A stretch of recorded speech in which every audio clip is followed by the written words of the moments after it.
These are not hard and fast rules, and I encourage you to ask questions, put your hand up, scream out to me, just don't throw anything, and I will try to answer as best as I can.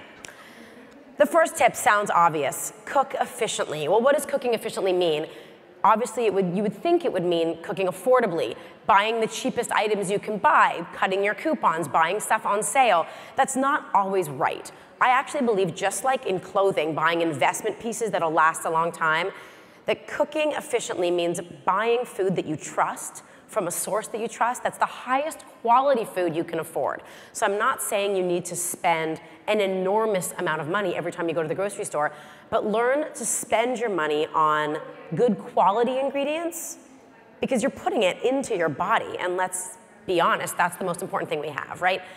So cooking efficiently means buying from the best places you can buy, a trusted source, getting to know the person you buy your food from or the store you buy your food from, so that you then understand where they're getting their food from in return, developing a relationship with that store if you even can, your local butcher, your local market, your local green market, the most importantly, where you can actually talk to the farmers and find out where they're sourcing their ingredients, how they're raising their livestock, how they're growing their grains and their fruits and vegetables, so that you can trust them and you know that even if I'm gonna splurge a little bit on these heirloom tomatoes, they are gonna add so much flavor and they're gonna be better for me, they're gonna taste better, they're gonna look better, and they're gonna make me a better cook because I have to do less to them because they're such great quality.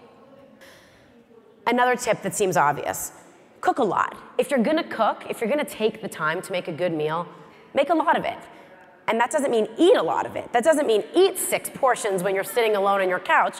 It means that efficiency is about cooking more than you need so that you have leftovers. I have a bit of a philosophy in life. I'm suspect of anyone who doesn't like leftovers. Is there anyone here? Don't tell me, because then I'll be upset with you. Leftovers are important. Leftovers are crucial. What people, I know once in a while I run across a picky eater who says, oh, I don't eat leftovers. I don't like it the next day. I'm not into leftovers. I'd rather just throw it out. Number one, that's obviously wasteful. Number two, leftovers taste better. I assure you, pizza was designed to be eaten the next morning. You know what I'm talking about. Thank you. Thank you very much. Even better, crack an egg on top, eat it for breakfast, and you have sort of a hot-cold, contrast in your meal. I believe most things are actually better with an egg on top, so that applies to almost everything you make the night before. Crack an egg on top of it, and it's the perfect breakfast. I assure you, that goes for beef stew, definitely goes for spaghetti. Crack an egg that's really yolky and mix it in, you have an instant sauce. That's all you need, and that is very efficient. 2, stock your pantry or your kitchen with the basics. That means designing a pantry that's personal to you, that you will get the most use out of. There's 2 parts to your kitchen, right? There's the equipment, the knives, the spoons, the forks, the tongs, the wooden cutting boards, and then there's the food that's in it. I believe in not buying 1,000 ingredients and having your cupboards overflowing with food, but creating sort of a staple list of things that you personally use, that you can make the most use of. I don't believe you need 15 knives. You need 2, 3 maybe if you want to splurge. I have way too many knives in my drawer. I would say that I use 3 of them. I need a chef knife. Now, I'm a woman. I am not a tiny woman, but I am not a massive person. So, a good chef knife, for me, that's a 6-inch chef knife, not those huge, giant kind of cleaver 10-inch knives that chefs like to wave around a lot and often hurt people with.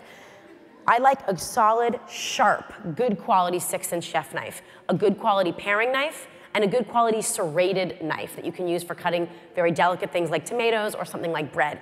If you have those 3 knives, you don't need anything else. You can do everything in your kitchen with them. But those are just like a great little black dress. Those are your investment pieces. Those are important because you can work and have them for years, and they will never fail you if that's where you're gonna splurge. The pantry is the second part of that equation. I have a personalized pantry. I know that my personal pantry, Gail Simmons' pantry, needs lots of lemons, lots of limes. I keep a lot of canned beans in the house when I need protein and I don't have time to make any meat or any fish. I need 3 different kinds of hot sauce: harissa, sriracha, and good old-fashioned Tabasco. I always need 2 kinds of mustard, 2 kinds of vinegar, brown rice, whole wheat spaghetti, tahini, Greek yogurt, a big hunk of Parmesan cheese, a bottle of champagne. That's my personal pantry. 20 or so years of cooking for myself, I have created that pantry in my mind because that's my flavors. with all of those things, a dozen eggs and a couple of fresh vegetables, I can make myself dinner no matter what. So create your pantry. Figure out those things that are your fallbacks and always keep them stocked. That way, if you don't have time and you can only pick up one little thing, or you don't have time to make an elaborate meal, you know that you have the flavor bases that you love. Read the entire recipe first. Now, this is a place where a lot of people get tripped up. Beginner cooks always want to follow the recipe to the T. So they start with the ingredients, and then they go one thing at a time, and they start to measure, and then they pour something in, and then they get to the end of the recipe, and because they haven't taken the time to read it first, step 3 is refrigerate for 24 hours, and they have guests coming in 20 minutes. It's 101 of learning how to cook. Read a recipe from beginning to end long before you actually set out to make it. That way you, number one, know your ingredient list, and you aren't buying inefficiently because you already have butter in your fridge and you don't need to buy a new pack when you go to the grocery store. But it'll also save you so much time if you read it through and understand the end result from the beginning. So you know where you're going with it, so you know where it's going to take you. Also, who here knows the expression mise en place, the term mise en place? Okay, lots of you, that's great. It's one of the first terms you learn when you go to culinary school, and it's a word that I think Top Chef throws around a lot, which I appreciate, because mise en place means everything in its place. It means that when you're making a recipe, you want to be organized.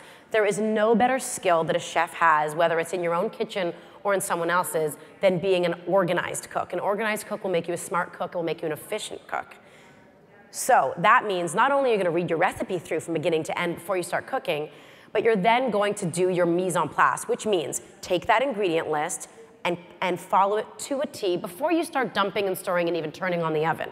So if it calls for 3 eggs separated, a ½ cup of flour, 3 pinches of salt, 10 grinds of pepper, a 1/4 stick of butter, you do all of that measuring first. You take out your little bowls, you measure everything exactly as it's needed so that it's all done in advance, and then you start with step 1.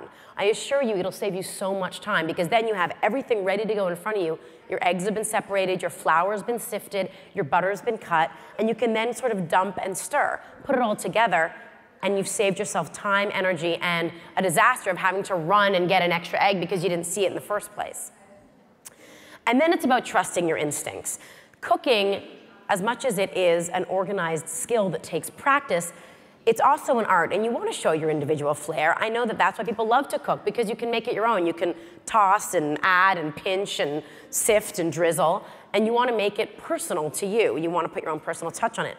Well, cooking takes practice, and first you got to know the basics, but once you do, methods and patterns will start to arise. Once you learn how to saute a perfect chicken breast, it then will apply to everything else you do. Sauteing a chicken breast is exactly the same as sauteing a fillet of fish or a strip steak. It's the exact same method. The only difference then perhaps might be the kind of fat you cook it in. Are you going to use extra virgin olive oil? Are you going to use canola oil or possibly walnut oil for it?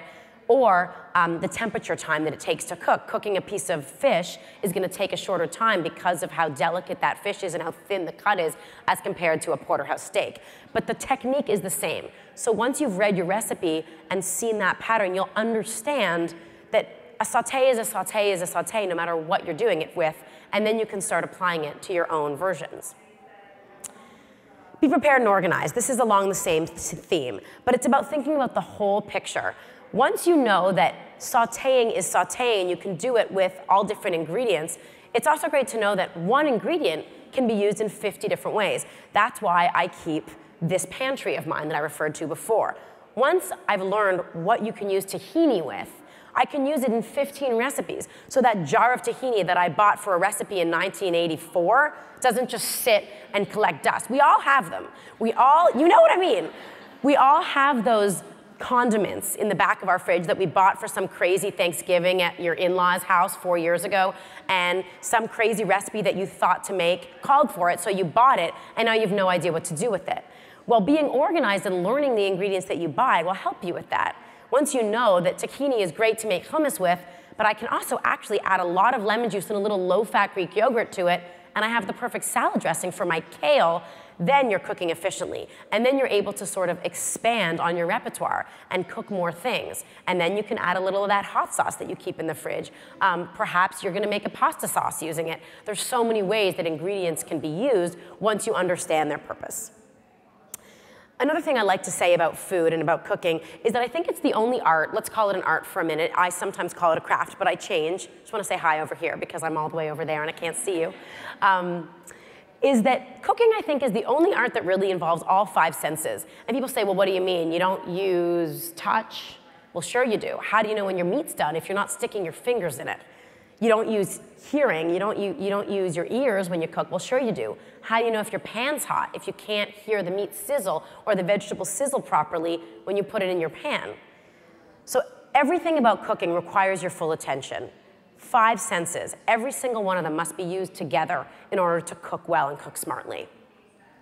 And then something I think about when I'm being organized, which is just like getting dressed, and we talk about this a lot on my show too.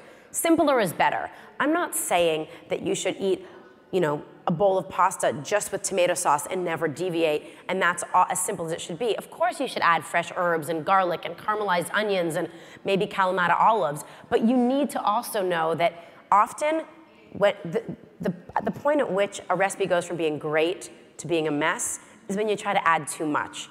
In art and design, there's a theory, and it works really well with food too, that things look the best in 3s. So the recipe that I was working on this morning was a quinoa salad recipe for an article I'm doing. And I wanted the flavors, and wanted it to have a lot of flavor. Quinoa itself, although an amazing grain, you need to add stuff to it or else it just tastes very bland. So what did I want to make? Well, I think 3 things is all I need. I decided I wanted to put apples in it. Well, what goes well with apples? Well, right now it's fall, and I'm thinking things nutty, things earthy. Apples and walnuts, how about that? And then I want to brighten it up. I want it to still feel fresh. I don't want it also to be beige. A lot of food is beige if you think about it. So we're going to get to that point in a moment, but color is important, not just because it looks pretty, but because it's better for you. So to my apples and my walnuts, I want to add 1/3 thing. Fresh herbs. So I tossed in some chopped tarragon and a little bit of parsley, I think. And then I have 3 pieces that add to the flavor, that add health, that look great. But if I were to add a 4th, I would take it over the edge. It doesn't need a 4th ingredient. Simpler is better. I like to stick to my 3 ingredient rule. Sometimes it only needs 2, but I assure you that your food is going to taste better when you don't add too much to it.